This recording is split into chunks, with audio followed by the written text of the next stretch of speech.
Welcome back, welcome back, welcome back. My name is Crystal Adair-Benning, and I am the host of the Word Magic podcast, a behind the scenes look at the writing and publishing industry from me, a New York Times bestseller. Today, I've got a great topic for you.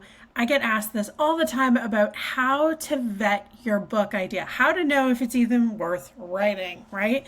So whether you're drafting your debut novel or you're gearing up for your next bestseller, you have to make sure that the idea that you want to create is actually marketable so that it's going to be a success.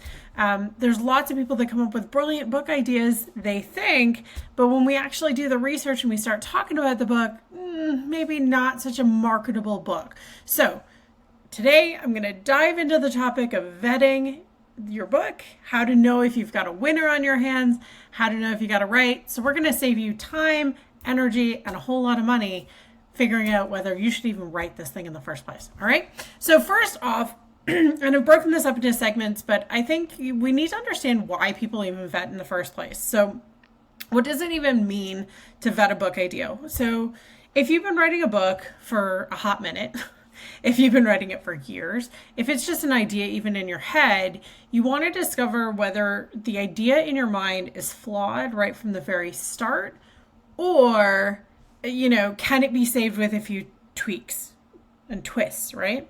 So here's a couple ideas to make it viable, to make it marketable, to make sure it's original. So we're going to do all of that and save any wasted time or effort that you're going to put in for a book that's just not going to make sale. Now, there's many, many reasons that we write books. Some of them have nothing whatsoever to do with making sales. Sometimes we write books because we want to create a legacy project. Sometimes we write books because we have a story that we feel like needs to be out there or needs to be told. It's our truth or our authentic self. Sometimes we write books to support our business and we don't have any delusion of grandeur and what it's going to be. We are using it as a marketing tool. You can vet for all of those different steps to make sure that you're not wasting any time or effort. Sounds good? So the key aspects of vetting our book, like what do we actually need to know? So let's break down the process. I think that there's basically 4 key steps to vetting your book. Now, the first one is, of course, market research. And this is the one that I feel like everybody knows, but nobody actually does. And it's like, from a ghostwriter perspective, it's mind-blowing the number of people that don't actually go into the marketplace and look at the market research and what it actually says. And the reason we want to do that is because market demand will tell us whether your book's going to be a success or not, right?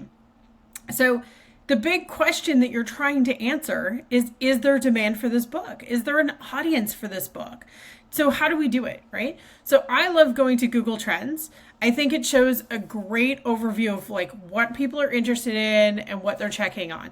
Next, I usually go straight into Amazon and I'll Google the genre that I'm looking for, popular topics along the lines of the book that I'm going to be writing. I might look at my competition for those books and figure out like what is their main selling point, how many books have they sold right now, what are the reviews of those books like. I might even go and buy copies of books to sit down and read that are in the same genre. So I already know what my competitors are saying. So I'm not sounding like a broken record. I want to stand out in the marketplace, not fit in, right? This is one place where fitting in, yes, from a marketing standpoint, from a genre standpoint, we want to fit in, but we really want our take on that to stand out in the marketplace and be something completely different or a new hot take on it, on a traditional idea that's going to get people interested. So I also check out Goodreads. Now, Goodreads I take with a grain of salt if I'm completely honest. The reason being that there are people that literally make a career out of leaving posts on Goodreads, hating on great books or loving on terrible books. I don't know why. I call it the trolls of the internet syndrome. But Goodreads, you got to take it with a grain of salt. But it is a good gold mine for literally searching through what's hot, what's not. So if you're going to check out Amazon, you might as well go on Goodreads and see what people have to say in your genre and category, what they're loving, what they're not loving, and adapt and consider that when you're writing your own book in the same genre or topic. Okay. So next up, originality. Okay, so this is really key. and it's something that I'm super, super, super passionate about. You have to bring something new to the table. If you are writing a book that has already been written 1,000 times, the topic has been done to death. If you are not bringing a new idea or a new concept to the table, you're essentially old hat. You're not helping yourself by not bringing something new to the table. So what I mean by that is this. Say you want to write a book on leadership. Great. Lots of people write books on leadership. If you go into leadership talking about emotional intelligence leadership and like basing it around an NLP framework, for example, there are a lot of people teaching an NLP framework.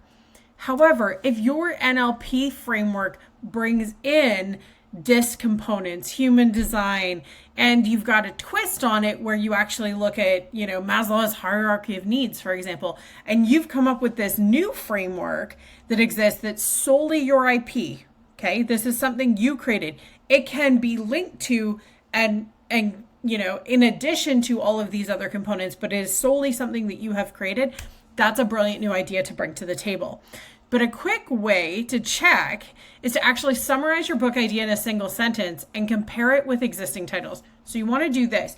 You want to get a notepad and a pen, and you want to write out as many one-sentence synopsis of your book, the summary of your book, as you possibly can. Okay? Think about it. Think of your IP, your idea, and just one sentence summary. I know, one sentence is hard, but do it. Then I want you to go in over and over and double check in Goodreads, Amazon, even just Google, and find anything that's similar. And if you find things that are too similar, it might be time to tweak your concept. It's a really easy way to check if you're original or not.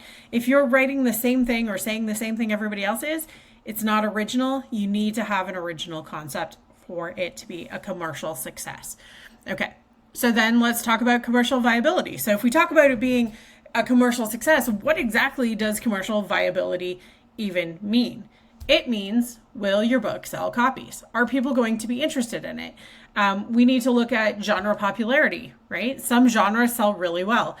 For males, ironically, historical books sell really well. Business books tend to do really well with men. Women, we tend to like stories. We love a great story. We also like great business books. And I would say that there is a lack of strong female characters, female authors who are speaking in the business space. If you look on your bookshelf today, you're probably pulling out books written by men about business, not women. So there is a potential there. Let's also talk about, is there a potential for a series? Even if you're writing a book could be a series. You might tell your tale one way and then have a second book that continues it on and a third book and so on.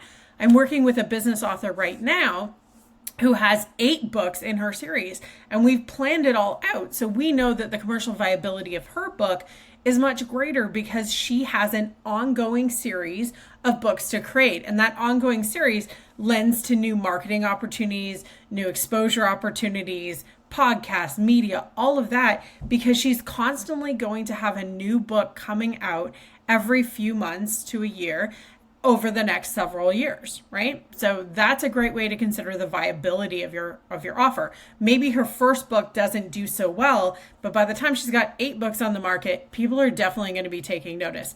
Now, that's not to say that you have to do 8 books. For those of you that are like, I have 1 book, Crystal, not 8. I don't know. I'm not saying you have to do 8, but if there's a potential for a series, it could mean more commercial viability in the long run for you. And if you want to go with a traditional publisher, for a publisher. So, are there cross-media appeals? Are you the Taylor Swift of book writing? Does your book, hit on multi-genres? Is it a science fiction meets romance book? Is it a business book that is also a memoir? What are the cross-media appeals that we can apply? Is your book based on something that you're already doing? So can we take this book and adapt it for a stage? Could we take your book and adapt it for a script and turn it into a movie? All of that type of stuff, cross-media appeal is big at the moment because if you listen to our, episode 3 podcast with our AI expert Manoj, he was talking about the fact that words are shifting now into things that are going to have more visuals. So if there's an opportunity for that in your writing, that's going to be a big hit. Okay. Now, The other thing you're going to want to do is get feedback. So feedback, before you go all in and you share your idea with all your beta readers and your writing group, and you take a writer's retreat and all that sort of stuff, sometimes real world reactions can be incredibly insightful and might just save you from heading down the right path. Now, I want to caution this by saying vet your book with people that matter, whose opinions you align with yours, who are in the space of which you're going to be rewriting the book. You know, when I go to my mom and tell her I want to write a new book about copywriting or ghostwriting, my mom has no context for that. She literally just goes, "That sounds good, honey," but she doesn't ask me anything more. Ask your colleagues and people in the space if this is something that they would be interested in, and you might find more feedback for you on what they don't want to see, what they're loving, what they're not loving, books they're already reading, to give you more insight into the genre. Okay, so action steps to vet your book idea. This is really it. I'm going to give you the world's quickest checklist, right? We're going to do our market research. We're going to check that it's original. Ooh, thumbs up, yay me. We're going to assess any commercial potential the book might have, and we're going to seek feedback. That's it, guys. 4 steps to figuring out if your book idea is actually going to work. Now, for me, I keep track of all my findings, usually in a Google Doc. I love an Excel spreadsheet to figure out what I'm learning and whether this works or not. But put it all in one place so that you've got it. And then when you start working with a book coach or a ghostwriter on completing your book, you're actually a step ahead and already on your path to success. You've done the research, you know the book idea is solid, it's been vetted, it works, it's ready to actually write.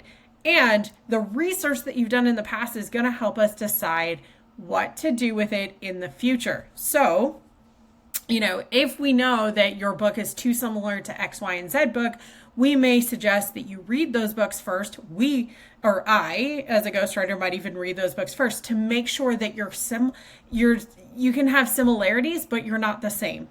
You've got a stronger viewpoint, a different viewpoint that makes it all yours. And that is super important to the success of your book. Listen, that's a wrap on vetting your book idea. There are a million ways that you can vet your book idea, but the key here is research, marketability, asking for feedback, and really kind of taking it and honing it into an original idea. That's it. That's what makes a successful book at the end of the day. So many authors, myself included, come up with these brilliant ideas and we start jotting it down, but we never take the time to vet. We never make the time to, make sure our idea is actually going to work in the marketplace. Writing a book on AI is incredibly common now, whereas if you in the 60s when AI was really starting had written a book, there wouldn't have been necessarily the marketplace, but you would have been a niche and it would have been more marketable, right? We didn't know enough about it, so somebody being first to market a book about AI would have been really popular. Now there's a lot of AI books in the marketplace, and what we're doing is kind of navigating the realm of there's so many books in the marketplace, what makes my book stand out? How do I stand out in the marketplace? What is that? So here's the goal. I love you. I'm so excited you have a book idea in you. Let's do the research, let's vet your book, and then let's get writing it, because it takes a very impressive soul to hold an idea and see it come through them into a book, right? So many of us get ideas and we let them slide. The muse disappears and has gone away. And so many of us should actually take the book idea, run with it, write the book, get it to market. I'm a first to market girl. I love when I've got an idea and I'm so excited about it. I just have to get it to market. Whether you choose to self-publish or publish with a publisher or do a niche publisher or a small publisher instead, whatever methodology you choose, being first to market and getting your words and your IP out there and spreading your wisdom is going to impact us all. So that's it. That's all I've got on vetting. I love you guys. Stay tuned for my next episode. I've got something great coming up. We're going to talk all about what an editor wishes you knew about your book. And we're also going to do an episode coming up on launching your book. So stay tuned. There's always something cool behind the scenes of book writing and book coaching and the publishing industry. And if you have questions, drop them below. I'm happy to answer them for you guys. I've enjoyed thoroughly doing these podcasts with you. And here's to your next big book idea. I'm super excited for you.